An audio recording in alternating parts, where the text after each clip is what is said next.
Welcome back guys. आज इस video में हम नेफ्रोटिक सिंड्रोम के बारे में जानेंगे कि नेफ्रोटिक सिंड्रोम क्या होता है, इसके कॉजेस, साइन एंड सिम्टम्स क्या है, इसको हम कैसे डायग्नोस कर सकते हैं, इसका मैनेजमेंट कैसे किया जा सकता है। तो जो नेफ्रोटिक सिंड्रोम जो होता है ना, वो it is a clinical state. ये क्या होती है, क्लिनिकल स्टेट होती है जो क्या करती है, कैरेक्टराइज करती है प्रोटीन यूरिया को, hypoalbuminaemia, hyperlipidaemia and oedema को। प्रोटीन यूरिया का मीन्स होता है protein in the urine. Hypoalbuminaemia का मीन्स होता है लो लेवल, एल्बुमिन का लेवल जो होता है वो लो हो जाता है इन दी ब्लड। हाइपरलिपिडीमिया का मीन्स होता है जो लिपिड होते हैं या फिर कोलेस्ट्रोल होता है उसका लेवल क्या हो जाता है, इंक्रीज हो जाता है ब्लड के अंदर, which is also known as the dropsy. ये जो ड्रॉपसी वर्ड होता है ना, ये रेफर करता है एडिमा को। मोस्टली क्या होता है ना, ये नेफ्रोटिक सिंड्रोम जो होती है ये किडनी डिसऑर्डर होती है, जिसमें क्या करने लगते हैं, जो किडनी होती है एक्सक्रेट करने लगती है too much protein in the urine.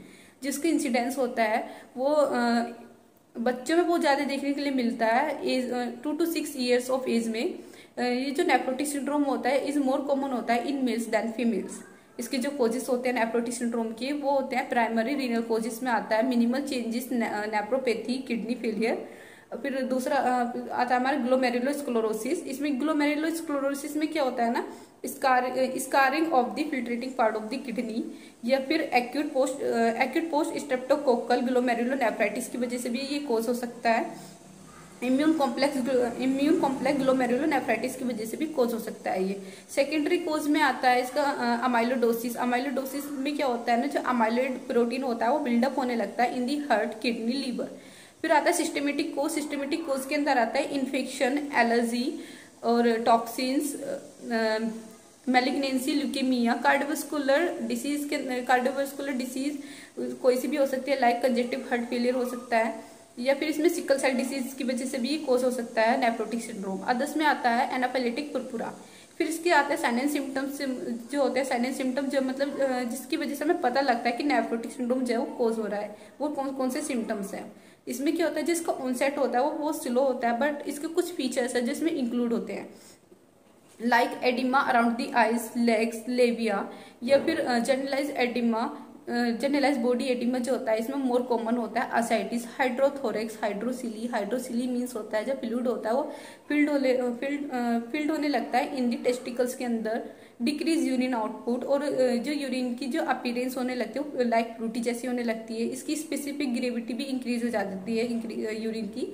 हिमेटोयूरिया होने लगता है। हिमेटोयूरिया मीन्स होता है blood in the urine. Paler skin होने लगती है, रेसिस होने लगते हैं पेशेंट, इसमें बहुत इस वाली कंडीशन में बहुत ज्यादा इरिटेबल होने लगता है। लॉस ऑफ एपेटाइट होने लगती है। लॉस ऑफ एपेटाइट जो होता है एनोरेक्सिया होता है इन मेडिकल टर्म पेशेंट। और इसमें क्या होने लगता है, पेशेंट का जो वेट है वो बहुत ज्यादा गेन होने लगेगा। वेट इसलिए गेन होगा क्योंकि जो एडिमा है वो कोज हो रहा है, और इसमें ससेप्टेबल टू इन्फेक्शन के बहुत ज्यादा चांसेस हैं पेशेंट में होने की इन्फेक्शन। फिर आते हैं इसके डायग्नोस्टिक इवैल्यूएशन। इसमें यूरिन सैंपल करते हैं। यूरिन सैंपल क्या करता है, शो करता है प्रोटीन यूरिया को। कॉम्प्रिहेंसिव मेटाबॉलिक पैनल करते हैं। कॉम्प्रिहेंसिव मेटाबॉलिक पैनल क्या होता है, एक टेस्ट होता है जो क्या करता है, शो करता है एल्बुमिन के लेवल को। लिपिड प्रोफाइल टेस्ट करता है। लिपिड प्रोफाइल में क्या करता है, कोलेस्ट्रॉल के लेवल को चेक करता है। इसमें क्या होने लगता है, मोस्टली इस कंडीशन में हाई हो जाता है कोलेस्ट्रॉल का लेवल, स्पेशली इसमें एलडीएल जो कोलेस्ट्रॉल जो होता है उसका लेवल जो होता है वो इसमें हाई हो जाता है। फिर इसमें हम करता है यूएसजी करते हैं। यूएसजी क्या करते हैं, वूल एब्डोमेन की यूएसजी करते हैं। Electrolyte, urea and creatinine. ये टेस्ट इसलिए करते हैं क्योंकि इससे पता लगता है कि जो किडनी है वो उसके फंक्शंस का पता लगता है कि कैसे फंक्शन, मतलब उसके जो किडनी के जो फंक्शन है वो कैसे काम कर रहे हैं, कैसे कर रहे हैं। ब्लड टेस्ट करते हैं। जो ब्लड टेस्ट होता है वो क्या करता है, शो करता है प्रोटीन इन दी ब्लड। और इसमें हम किडनी बायोप्सी कर सकते हैं।